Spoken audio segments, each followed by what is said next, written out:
Ignition sequence starts. 6, 5, 4, 3, 2, 1, 0. Liftoff. We have a liftoff.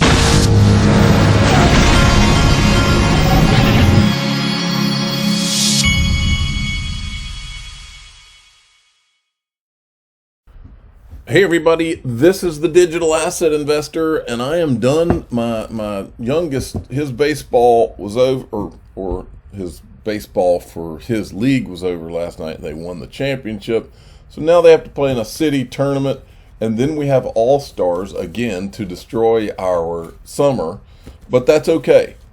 This is what these boys have been trained for, and I'm going to see it through and show them how to be the best at something. The plan is working according to plan. Excuse me, I'm sorry. Okay, this is one of those mornings I woke up and I was just like, oh man, I need to cover that, I need to cover that, I need to cover that. So before I knew it, I was behind schedule, but I do have a lot of stuff. I might have to break this up into 2 videos. Let's start with a little piece I put together on Jim Cramer. Now remember, CNBC and Jim Cramer, they have been cheering the Federal Reserve. Everything they do at the Federal Reserve, printing money, quantitative easing, 1, 2, 3, whatever, they've been doing it for over a decade, and these guys have been their cheerleaders every single step of the way. All right? Now, Jim Cramer, who was their cheerleader, I put in here a clip of him on March, the first part's March 17th, it's 2 little clips. March 17th, 2021, then I'm going to play you him on May 19th, 2022, and my question is very simple. Why does anyone listen to these clowns? Even though the economy's heating up, Powell insists he'll keep interest rates low through 2023 because it's a mistake to worry about inflation right now. We've still got 6% unemployment. There are bigger fish to fry. Now, a lot of money managers take their cue from the bond market, and bond investors simply refuse to believe the Fed should be or would be so accommodating. These money managers, I'll tell you what they're doing. They're missing out on some very big stock moves. If instead you recognize that the Fed is the stock market's friend, well, you'll catch these moves.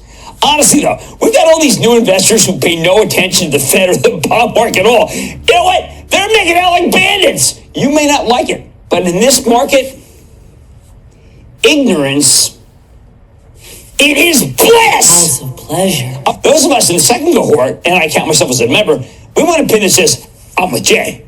Why? In part because a lot of these price increases indeed are the result of temporary shortages, like the weather. You give it some time, the bottlenecks will clear and prices will come back down. And if you tighten now and the prices come back down, then we'll have a recession for heaven's sake. Just as important, if the Fed wants to stamp out inflation, it has to slam the brakes on the whole economy. And that seems like a bad deal right now. We still haven't fully recovered from the pandemic. Look at that on the back. It says inflation concerns overblown. And now it's about to roll into him on May 19th, 2022. Industries have been devastated, service industries, millions of jobs lost, haven't come back yet. Why the heck would the Fed try to slow down the economy now before everybody's vaccinated, gotten the jobs back? He needs to act and act now with a much tougher stance. Powell has the freedom to go big. He could even do a 100 basis point hike, and he should, because we need to break the back of inflation before it becomes too ingrained in the economy. After the super inflation-inspired earnings disasters we just got from Target and Walmart, everyone should understand the urgency of the situation. Man, that guy is a joke. Now that you've seen the lies, let's talk about the truth. This clip right here, this is the dirty little secret about the way they calculate inflation. They take out all of the things that, a lot of people don't know this, but they take out all of the things that are obvious price increases. And I don't have it in front of me, but I know that because I've seen it before. They take, and I just wanted you to understand what this guy's talking about. They take out of their calculation many things that are obvious things that indicate inflation, but they took those things out so that they could show you, and it would appear that there's less inflation than there is. They did that a long time ago. Listen to this guy. I'm an independent. I'm a libertarian. I don't play the blue and red game. I think now the government is openly and blatantly lying about their own calculation. And this is after about 40 years of manipulating that calculation to misstate some of these things to cover up the problems we've had for 40 years. I think now they've gotten to the point where even their own formulas would give them away and betray the weakness in the system that would it would cause people to revolt and flush out the entire government and say, we're done with all of you guys. So now they actually have to blatantly lie about their own number. So it's not just that they've manipulated the number I showed you via shadow stats. It's that they're lying about their own number to the public. And it's blatantly obvious. All of the indicators are that we should have had a higher inflation print, all of them. And I think that you're just flat out lying. What does that mean? Of course, I'm a gold silver channel.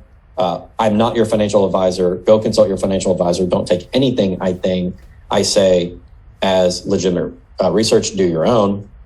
That being said, this is what I believe in. This is what I do. Buy land, get out of debt, gold and silver, and look for businesses to throw off cash. There you go. I'm buying gold through Glint right now. I've been doing it almost every week because this gold is spendable gold and it goes in my Glint account. I'll put the link to this at the very top of the description. They actually gave me a MasterCard debit card so I can literally go buy groceries or meals with gold. Awesome. That has never been an option until Glint came along that I've ever seen. Now, pay attention, folks. There's a clip in here, a recent clip. It's from, I think, March, of Elizabeth Warren, and I tied it together with this older clip that we had of Jim Rickards. In fact, this video of Jim Rickards, he blocked me on Twitter after I put the full version of it on Twitter. He blocked me on Twitter. So Jim Rickards does not want you to see what you're about to see. What did these elites want from your contact at BlackRock? Basically, they want to classify BlackRock as too big to fail. The technical term is Systemically Important Financial Institution, or SIFI. That designation normally applies to banks, such as Bank of America. If your bank gets the SIFI label, it means the government will bail you out first in a crisis. But it also means you must turn over control of your bank until the crisis subsides. In this case, they're trying to reclassify BlackRock, an asset manager, as too big to fail. If they succeed, they'll be able to freeze BlackRock when the crisis hits. BlackRock clients won't be able to sell. They won't be able to buy either. Their accounts will go dark indefinitely. And the elite operatives will take control of BlackRock's assets remotely via the internet. In the crash of 2008, we saw how financial institutions that were not banks could be big enough and risky enough to bring down our whole economy. It was the collapse of a few non-banks, the investment companies Lehman Brothers and Bear Stearns, the insurance giant AIG, that triggered the crisis and caused millions of families to lose their jobs, their homes, and their retirement savings. Now, in response, Congress created FSOC to prevent such a crash from ever happening again. And one of the most powerful tools we gave to FSOC was the ability to designate non-bank firms as, quote, systemically important financial institutions, or SIFIs, and subject them to the same oversight as the big, too big to fail banks. Today, these non-bank firms include asset managers that oversee trillions of dollars in assets, exceeding the GDPs of just about every nation on earth, mortgage companies that originate 60% of home loans in the United States, and hedge funds, private equity firms, and investment companies that operate in the shadows of the financial system. Those companies control huge amounts of the U.S. and the worldwide economy, which means their mismanagement or failure could threaten the entire economic system. Anyway, my dinner companion happens to work directly for BlackRock's CEO. As we nursed our white wine and the evening wore on, she let something slip. If I remember her words, she said something like, "They want to tell us we can't sell." What was she talking about? Who was she talking about? These elites share one vision, and they're about to make it a reality. That vision is one world order, one world taxation, and one world money. They've worked for years behind the scenes preparing to realize that vision. They've literally rigged the laws of international finance. Everything is basically in place right now, and there's essentially no way to stop this from happening. When the crisis hits, they'll flip the switch, freezing the global financial system. That will give them time to reset the world economy according to their vision. And there's Elizabeth Warren. There's an article about Elizabeth Warren grills Janet Yellen. Why isn't BlackRock too big to fail? Let me tell you what, folks. Make no mistake, Elizabeth Warren is no damn good. And she's a buddy of Gary Gensler's. All right, Chinu Patel sent me this. Now, it's important you understand This is Kavita Gupta. This is the same woman who used to work for Consensus. She was involved in the Brooklyn project that got the Ethereum free pass. She later left Consensus, then sued Consensus for money owed, was my understanding. And now she's a contributor on CNBC, just like Jay Clayton is now a contributor on CNBC. Against that backdrop, I do agree with some of what she's saying here. But it's interesting. So many companies are including blockchain or even Bitcoin as almost the center of a lot of their strategy. And even a company like Block, where Jack Dorsey recently said, look, Bitcoin, it's going to be a Bitcoin-centric future for something that you wouldn't think necessarily would use Bitcoin. So given the pullback, so many people are, once again jumping on the Bitcoin is worthless or headed to zero. They're no clothes, the emperor. So many companies are moving forward without even thinking about that. It really is at this point like a Bitcoin, like a speculative NASDAQ stock. Does that have to change or? No, it's a bearish market. This is my third. I've always seen it. Back in 2014, 15, when the first time it happened, it was literally embarrassing to say you believe in Bitcoin in the parties. In 18, the second time when the dip happened, people were like, oh, you had something, maybe it has disappeared. And now it's the third dip of my life. And I truly, truly believe that this is the time people are going to build. You're going to see more announcement because the valuations are down, the prices are better, and you're going to see more and more announcement to be ready with the product for the mainstream adoption. And slowly this is going to trigger for a main up. And believe me, with in an year's time, you and me would be talking about how everyone and every big bank and institution is jumping back or jumping for the first time again on the bandwagon. I truly believe that. Oh, yes, and I agree with her. And make no mistake, what they're doing right now is they are buying behind the scenes, probably over the counter. These guys are buying now. This is when the money's made. This is why I keep telling you, and I'll say it again, what I'm buying right now is very simple. XRP, I'm buying the XRP and the XLM dips. I'm buying gold. I'm buying silver. I'm buying Masterworks art. I'm buying my gold with glint, and then I'm also buying physical gold and physical silver. Okay? And if I'm able to do so, I'll do what that guy said before, but not just buy land, but paid for land. The land, real estate without mortgages. I'm interested in that. South Korean prosecutors reportedly investigating Terraform Labs CEO Do Kwon for running a Ponzi scheme. And this leads me to this. Remember the Galaxy Digital? Mike Novogratz is putting out a letter to investors about Terra and the whole Luna situation. And so I thought it entirely appropriate to make Mike aware that meanwhile at Ripple, they're doing Ripple House, which you all need to check out.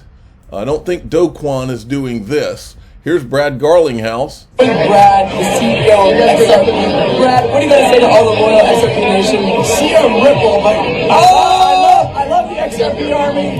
Nice to Party have foul. you here, having a nice time at Permissionless in Palm Beach. Come visit. Okay, so I didn't realize that they're at Permissionless. That's a blockchain convention. So Permissionless is down that way. You have to wonder, because Brad Garlinghouse, every time something's going on in Miami, I think his friend Michael Arrington, who's one of his good friends, moved to Miami. You have to wonder if Brad Garlinghouse has moved to Miami or is moving to Miami. If I were him, that's what I would do. I think he's a single guy, so Miami's probably a pretty fun place for single guys. Now, Chip from On the Chain, I don't know if he was there or what, but he was either there or had somebody that he knew there. They were videoing from Ripple House, from on top of the yacht. How cool is that?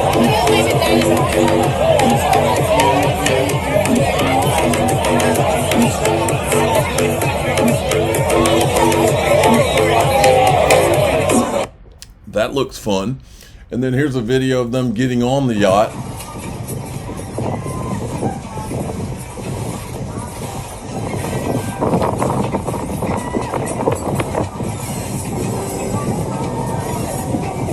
Man, I remember going down there, and Miami is cool right there. There's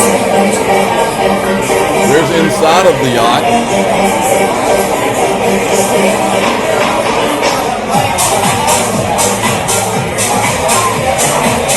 I don't know about y'all, but I wouldn't be sitting in there. I would be up on top partying with these guys.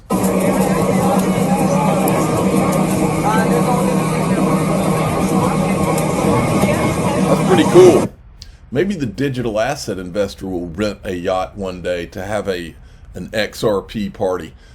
I'm the digital asset investor. I'm not an investment advisor. This is for entertainment purposes only. Please subscribe, hit the like button, and tell your friends and family that Ripple seems to be in a good mood, while Mike Novogratz and Terra Luna seem to be in a getting rid of your arm tattoo mood.